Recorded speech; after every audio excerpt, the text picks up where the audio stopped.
Hello friends, आप सभी का स्वागत है आपके अपने यूट्यूब चैनल यूपी 78 क्लासेस में। तो आपको इसके पहले वाली वीडियो में बताया गया कॉम्प्लेक्स सेंटेंस कैसे बनाते, जो कि सबऑर्डिनेट क्लॉज द्वारा हमने बताया था कॉम्प्लेक्स सेंटेंस कैसे बनाया जाता है। और सबऑर्डिनेट क्लॉज और प्रिंसिपल क्लॉज क्या होता है वो भी हमने आपको बता दिया था, है ना। तो सबऑर्डिनेट क्लॉज द्वारा तीन तरीकों से कॉम्प्लेक्स सेंटेंस बनाए जा सकते हैं। एक नाउन क्लॉज द्वारा, एक एडजेक्टिव क्लॉज द्वारा और एक एडवर्ब क्लॉज द्वारा। तो नाउन क्लॉज द्वारा हमने बता दिया था जिसमें दैट था, जिसका मतलब होता है कि, उसका बहुत यूज आता है सेंटेंस में। हमने आपको सेंटेंसेस में यूज करके दिखाया था, है ना। तो आपने वो सीख लिया होगा।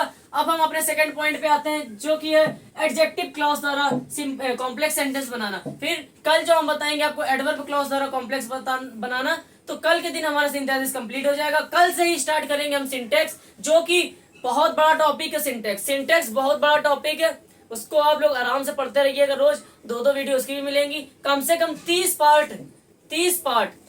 पार्ट लगेंगे सिंटेक्स में, है ना। सिंटेक्स इतना बड़ा टॉपिक है। इंग्लिश ग्रामर में सबसे बड़ा टॉपिक है हमारा सिंटेक्स, जिसमें हमें 30 पार्ट लगेंगे और 30 वीडियो के माध्यम से आपको समझाया जाएगा सिंटेक्स। और सिंटेक्स अगर आपने तो वो 30 पार्ट देख लिए, ज्यादा बड़े बड़े पार्ट नहीं होंगे, 15-15 मिनट के सिंटेक्स के अगर आपने वो पार्ट देख लिए, तो ये मेरा दावा है कि सिंटेक्स के एक भी क्वेश्चन उससे बाहर नहीं होंगे।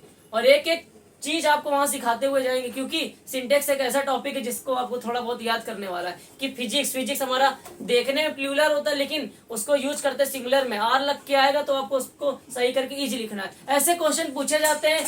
कॉमन एरर आती है उसमें, है ना। आर्टिकल की एरर आ जाती है, रिलेटिव प्रोनाउन की एरर आ जाती है, बहुत सारी एरर आती है। तो आपको वो करनी है, ठीक है।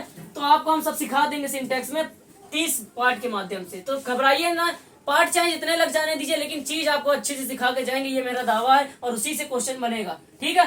तो आज हमारा यह है कॉम्प्लेक्स सेंटेंस का पार्ट 12। कल हमारा पार्ट 13 रहेगा, जो कि हमारा लास्ट पार्ट होगा। उसके बाद हमारा सिंथेसिस कंप्लीट, जो कि सिंथेसिस कंप्लीट करने में हमको समय लगा है। इतना समय नहीं लगना चाहिए था, क्योंकि बीच में तबीयत भी थोड़ी डाउन हो गई थी। तो आप लोगों ने देखा होगा 2 दिन वीडियो नहीं आई थी, इसीलिए हमने ठान लिया था कि आपको 2 वीडियो देंगे और जल्दी से जल्दी आपको कंप्लीट कराना है। क्योंकि हमारा हाफ ईयरली एग्जाम आ रहा है, और हाफ ईयरली एग्जाम में हम चाहते हैं बच्चा 90+ स्कोर करे, क्योंकि वो मोस्ट इंपॉर्टेंट नंबर्स होंगे आपके लिए, है ना। और ये आपके फाइनल के लिए भी है, ठीक है। तो आप लोग इसको पढ़ते रहिए। हमारा भी कोर्स धीरे धीरे कंप्लीट हो रहा है, भले टाइम लग रहा हो, लेकिन धीरे धीरे कंप्लीट हो रहा है। और आपको अच्छे से, आप खुद देख रहे हैं कितने अच्छे से आपको सब समझाया जा रहा है ना। सिंथेसिस भी हमारा कंप्लीट हो जाएगा कल से स्टार्ट करेंगे सिंटेक्स। उसके बाद लास्ट टॉपिक उठाएंगे अपना डायरेक्ट इनडायरेक्ट। फिर टेंसेस बताएंगे कि हमारा ट्रांसलेशन कैसे किया जाता है, वो लास्ट में बताया जाएगा। वो 10 नंबर का एग्जाम में आता है, इसलिए उसको सीखने से पहले हमारे संकल्प बैच की जितनी भी वोकैबुलरी हम आपको सिखा रहे हैं, उसको आप जरूर याद करिएगा। फिर बाद में मत कहिएगा हमें ट्रांसलेशन नहीं आ रहा है, ठीक है। इसलिए वोकैब याद होनी चाहिए आपको। आई नो द बॉय ही केम हर, ये सब हमारे एग्जाम्पल है। पहले हम लोग ये समझते हैं कि हमारा जो है टू कंबाइन और टू सिंपल, दो या दो से अधिक सिंपल सेंटेंसेस को जोड़ के एक सिंपल सेंटेंस बनाना, कॉम्प्लेक्स बनाना, ठीक है। तो ये हमने बताया था सबऑर्डिनेट क्लॉज द्वारा कॉम्प्लेक्स कैसे बनाते हैं, 3 तरीकों से। नाउन क्लॉज, एडजेक्टिव क्लॉज और एडवर्ब क्लॉज। तो नाउन क्लॉज हमने कल कंप्लीट कर दिया, मतलब आज ही कंप्लीट किया है ना। एक दिन में 2 वीडियो बनती है, लगातार बन रही है। तो हमारा अभी जस्ट खत्म हुआ है क्या, नाउन क्लॉज द्वारा। अब हमारा ये स्टार्ट होने जा रहा है एडजेक्टिव क्लॉज द्वारा कॉम्प्लेक्स सेंटेंस कैसे बनाते हैं। बोल रहा है इसके द्वारा कॉम्प्लेक्स सेंटेंस बनाने के लिए वाक्यों को रिलेटिव प्रोनाउन क्या होते हैं अभी बता रहे। रिलेटिव प्रोनाउन, और ये पार्ट ऑफ स्पीच में भी आपको बहुत अच्छे तरीके से सिखाया जाएगा। इसके द्वारा कॉम्प्लेक्स सेंटेंस बनाने के लिए वाक्यों को रिलेटिव प्रोनाउन या रिलेटिव एडजेक्टिव के द्वारा शब्दों को जोड़ा जाता है। उसमें 3 शब्द थे, नाउन क्लॉज में 3 शब्द थे कि नहीं थे, दैट, व्हाट और टू व्हाट। लेकिन इसमें 8 होते हैं। कितने होते हैं? 8। देखिए 1 2 3 4 5 6 7 8 9 ऐसे वर्ड हैं जो आपको याद करने हैं। और ये कहाँ कहाँ यूज होते हैं वो भी आपको याद करना है, तभी आप सेंटेंस में इसका उपयोग कर पाएंगे, ठीक है। तो इन शब्दों के द्वारा जोड़ा जाता है। कौन कौन से शब्द हैं? सबसे पहले रिलेटिव प्रोनाउन में 4 शब्द याद रखने हैं आपको। सबसे पहले हु, उसके बाद हुम, उसके बाद हुज, फिर दैट और विच। ये 5 शब्द आपको याद करने हैं। और इसको याद करना, ये आते कहाँ कहाँ है, और फिर अभी आपको इसका यूज दिखाते हैं हम सेंटेंस में कैसे करते हैं। हु जो होता है हमारा, इसका अर्थ होता है जो, जिसके या जो की, ठीक है। इन सबका अर्थ यही होता है, जो, जिसके या जो की, जो, जिसके या जो की। दैट का मतलब भी यही, इसका मतलब भी यही। लेकिन हु, हुम, हुज, इन तीनों का यूज व्यक्तियों के लिए किया जाता है। जहां व्यक्ति की बात होती है, या फिर जहां जानवरों की बात होती है, जहां एनिमल्स की बात होती है, वहां पे हम इन तीनों में से किसी का यूज कर सकते हैं, ठीक है। अब बात आती है दैट का यूज का। ये हमारे रिलेटिव प्रोनाउन होते हैं, याद रखिएगा। अब दैट का यूज कहाँ किया जाता है, जहाँ पे छोटी वस्तु की बात होती है, जैसे कि वॉच, जैसे कि ये पेन, ये मार्कर, कोई किताब हो गई। लेकिन ये बड़ी वस्तु के लिए विच आता है, और बड़ी वस्तु जैसे कि हो गया हमारा घर हो गया, कार, ये सब बड़ी चीजें हैं, उसके लिए हम लोग लगाते हैं विच, और छोटी छोटी चीजों के लिए दैट लगाते हैं। अभी यूज सिखाते हैं आपको सेंटेंसेस में यूज कैसे करते हैं इन सबका। फिर हमारा आता है रिलेटिव एडवर्ब। रिलेटिव एडवर्ब क्या होता है, रिलेटिव एडवर्ब में हमको 4 चीजें याद रखनी है, इसमें 5 शब्द याद रखने हैं, इसमें 4 शब्द याद रखने हैं। वाई, जो हमारा वाई आता है, अगर किसी भी सेंटेंस में रीजन, कोई रीजन दिखाई दे रहा है आपको, तो वहां पे बीच में वाई का यूज करते हैं।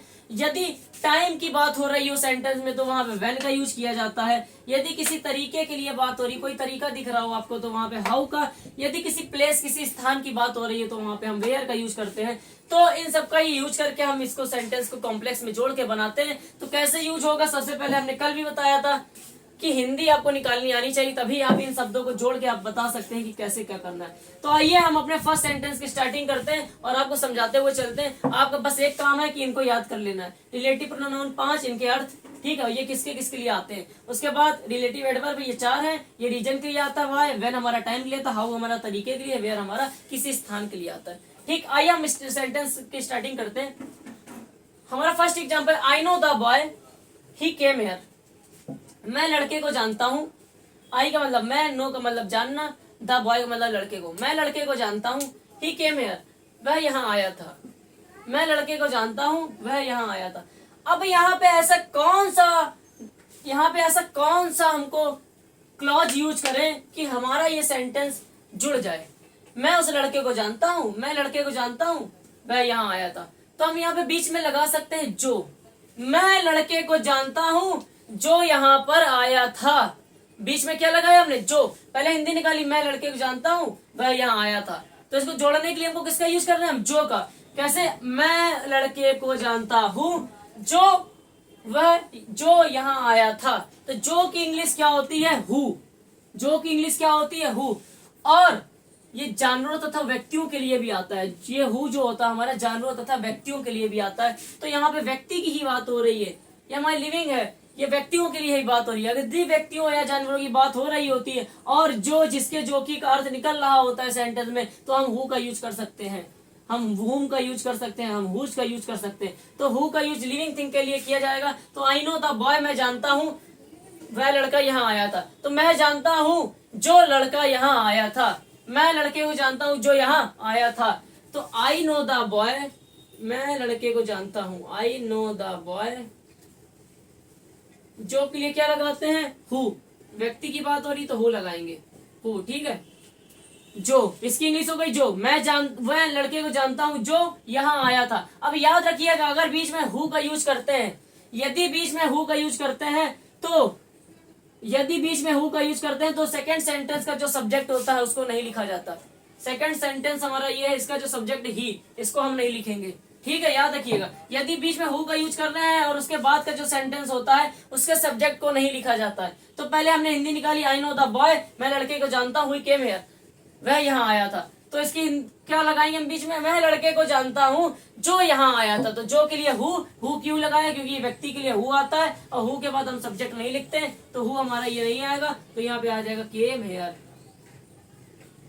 ये हमारा हु खुद सब्जेक्ट के रूप में काम कर रहा हो, दो सब्जेक्ट एक साथ नहीं आ सकते, ठीक है। तो हु हमने बीच में लगा दिया, ठीक। याद रखिएगा, हु के बाद जस्ट सब्जेक्ट को हटा देते हैं, ठीक है। सिंपल तरीके से हमने आपको बता दिया, कितना सिंपल तरीका बताया। पहले हिंदी निकालिए, मैं लड़के को जानता हूँ वह यहाँ आया था। मैं लड़के को जानता हूँ जो यहाँ आया था। तो जो के लिए हु, और हु क्यों लगाया, क्योंकि व्यक्ति के लिए हु आता है। और हमने ही क्यों हटा दिया, क्योंकि हु के बाद जस्ट बाद सब्जेक्ट नहीं आता है, याद रखिएगा, ठीक है। अब this is the girl, parents are very honest. यह वही लड़की है, पेरेंट्स आर वेरी ऑनेस्ट, माता पिता ईमानदार थे। यह वही लड़की है, माता पिता ईमानदार थे। तो आप लोग खुद समझिए, अगर सेंटेंस को हम जोड़ेंगे तो किससे जोड़ेंगे। यह वही लड़की है जिसके माता पिता ईमानदार थे, जिसके माता पिता ऑनेस्ट थे। तो जिसके के लिए हमने लिख दिया है, जिसके के लिए स्पेशली हम यूज करते हैं हुज का। किसका यूज करते हैं, हुज का। तो यहाँ पे हम बीच में क्या लगाएंगे, whose. This is the girl, यह वही लड़की है, दिस इज द गर्ल।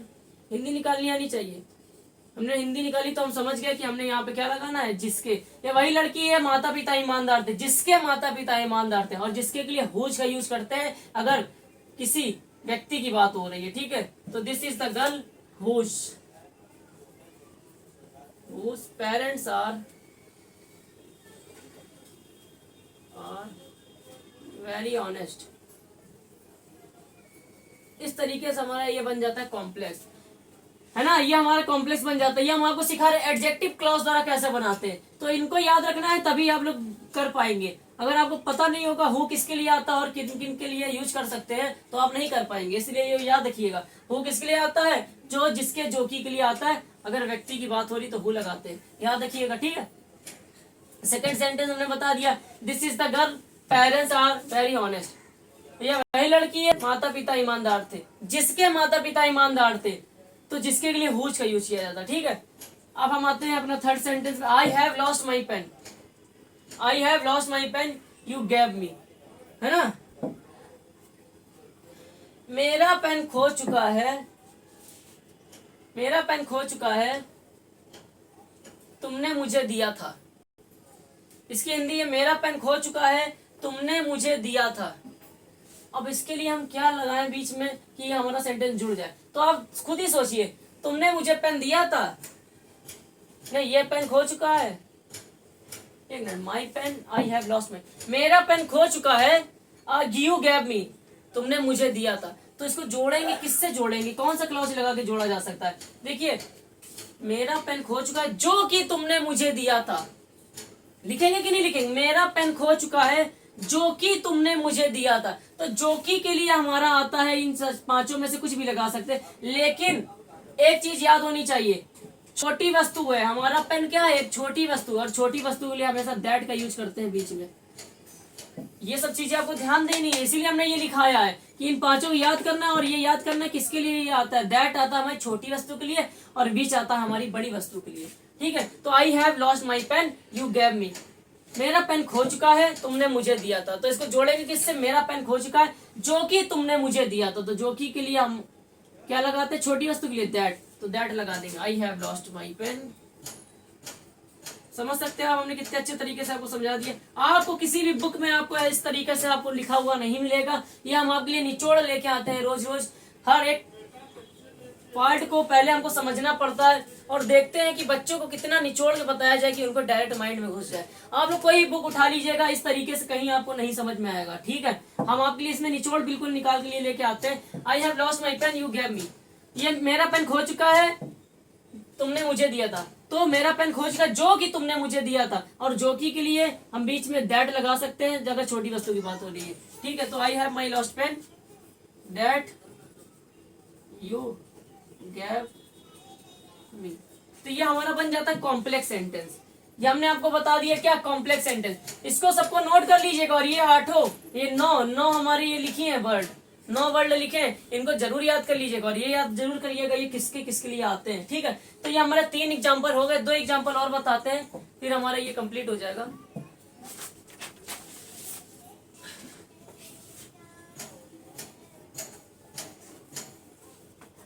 दो एग्जाम्पल और बताते हैं।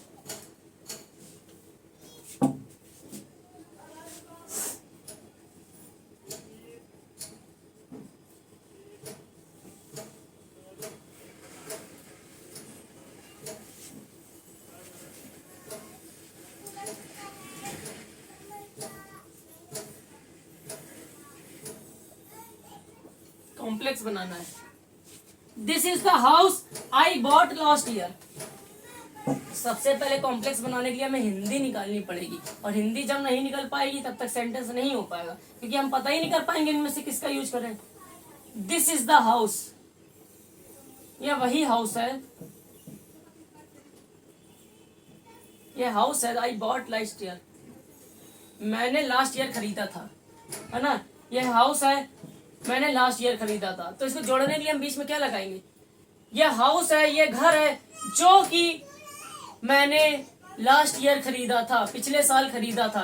तो जो कि, जो मतलब यह वही हाउस है, ये मेरा, ये वह घर है, ये वह घर है जिसको लास्ट ईयर खरीदा था, या जो लास्ट ईयर खरीदा था, या जो कि लास्ट ईयर खरीदा था। तो इन तीनों के लिए हम इंग्लिश लिखते हैं, जो जिसको जो की के लिए तीनों के लिए आ सकती, हु, हुम, हुज, दैट, विच। लेकिन इनमें से आएगा कौन सा?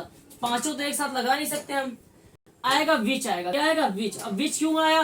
बड़ी वस्तु की अगर बात हो रही हो तो विच आता है। यहाँ पे हाउस कोई छोटा सा इतने बड़ा हाउस नहीं होता है, हाउस बहुत बड़ा होता है ना। हाउस बहुत भले एक कमरा बना हो लेकिन वो बड़ा होता है कि नहीं होता है।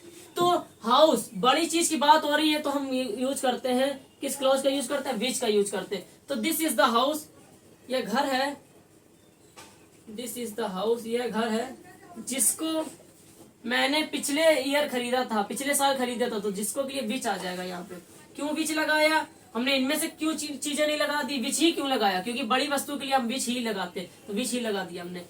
आई बॉट, समझ गए होंगे आप लोग बहुत अच्छे तरीके से क्या हम बता रहे हैं। I bought last year.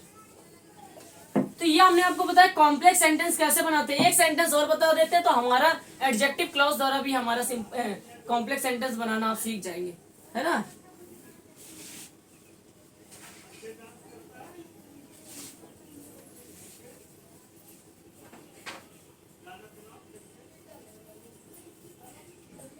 I know the reason he came here.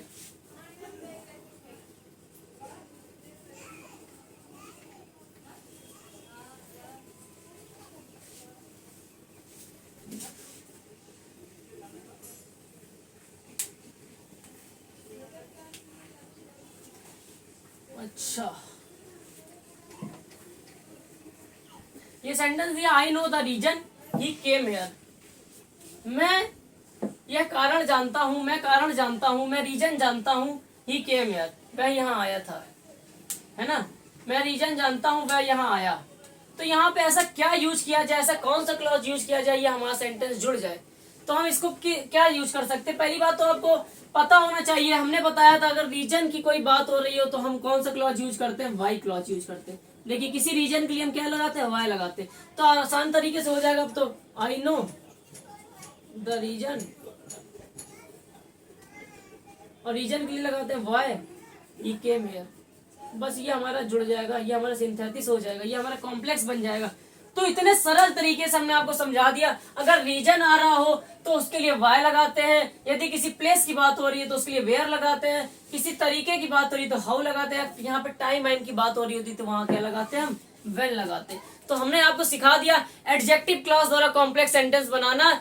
हमारे सबऑर्डिनेट क्लॉज द्वारा कॉम्प्लेक्स सेंटेंस बनाए जाते हैं। तो हमने 3 तरीके से बताया था, 3 तरीके से बनाए जाते हैं। इसके पहली वीडियो में बताया नाउन क्लॉज द्वारा, ये बताया एडजेक्टिव क्लॉज द्वारा। लास्ट जो पार्ट है वो कल बताया जाएगा एडवर्ब क्लॉज द्वारा कॉम्प्लेक्स बनाना। और कल से ही हमारा सिंथेसिस कंप्लीट हो जाएगा और कल से ही धुआंधार तरीके से सिंटेक्स की स्टार्टिंग करेंगे, जो कि आपको रेगुलर देखना है और सिंटेक्स के एक एक पॉइंट को लिखते हुए चलना है, एक एक पॉइंट को, और उसको बार बार रीड करना है। क्योंकि वो ऐसा सिंटेक्स होता है अगर आपको पॉइंट क्लियर नहीं है तो वहां पे एग्जाम में गलती हो सकती है। वहां खाली एक कॉमन एरर देता छोटी सी, और वो आपको दिखाई नहीं देगी वहां पे जब तक आपको नॉलेज नहीं होगा। इसलिए आपको जरूर सीखते हुए चलना है। बहुत अच्छे तरीके से सिखाएंगे। ये हमारा रहा सिंथेसिस कॉम्प्लेक्स सेंटेंस कैसे बनाए जाते हैं। सिंपल सेंटेंस बनाना सिखा दिया 8 तरीकों से, कंपाउंड बता दिया, और ये हमारा कॉम्प्लेक्स था तो 2 तरीके इसमें भी आपको बता दिए। मिलते हैं आपसे नेक्स्ट वीडियो में एडवर्ब द्वारा कॉम्प्लेक्स बनाना, जो कि हमारा लास्ट पार्ट होगा। फिर एक्सरसाइज आपको टेलीग्राम पे दी जाएगी, आपको वो करनी है, ठीक है। और कल से स्टार्ट करेंगे अपना सिंटेक्स। तो आज के लिए इतना ही, तब तक के लिए जय हिंद, जय भारत।